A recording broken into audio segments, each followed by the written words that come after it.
আসসালামু আলাইকুম। শুভ সকাল। শরীর অসুস্থ হওয়ার কারণে আজকে একটু ঘুম থেকে দেরিতে উঠছি, আর রান্নাবান্না করতে অনেকটা দেরি হয়ে গেছে। আজকে সকালবেলা নাস্তা বানাবো না, ভাত রান্না করে নিব।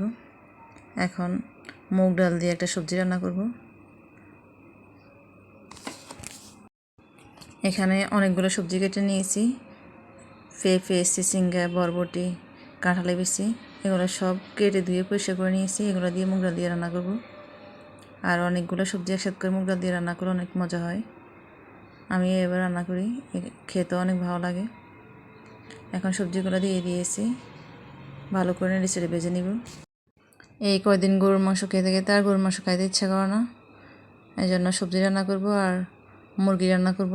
বাসায় যেহেতু মেহমান আছে, মেহমানের জন্য মুরগিটা রান্না করব। আমি সব সময় সব কিছু রেডি করে রান্না করার চেষ্টা করি।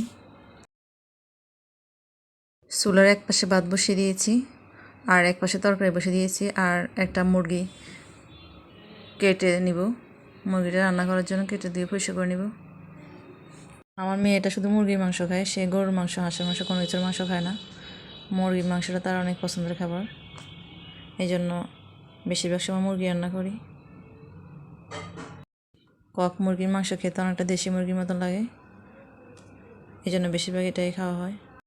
এখন আমার মুরগিটা কাটা হয়ে গেছে, ভালো করে পরিষ্কার করে নিব মুরগির মাংসগুলো। মুরগির মাংস রান্না করার জন্য সবগুলো মশলা ভালো করে কষিয়ে নিয়েছি। এখন মুরগির মাংসটা দিয়ে দিব। মুরগির মাংসটা দিয়ে ভালো করে নেড়ে চেড়ে কষিয়ে নিব।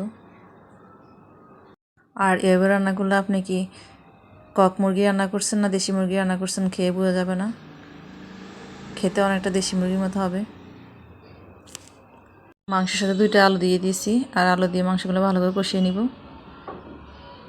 আর একটু পানি দিয়ে দিব। বাসায় বাচ্চারা আলু এত পছন্দ করে যে তাদের আলু হলে আর কিছু লাগে না। আমার সবজিটা রান্না হয়ে গেছে, আর দেখতে মাশাআল্লাহ অনেক সুন্দর হয়েছে। মুরগির মাংসটা রান্না হয়ে গেছে। যারা আমার ভিডিও দেখছেন, যদি ভালো লেগে থাকে তাহলে লাইক কমেন্টস করে জানাবেন। ধন্যবাদ সবাইকে। আল্লাহ হাফিজ।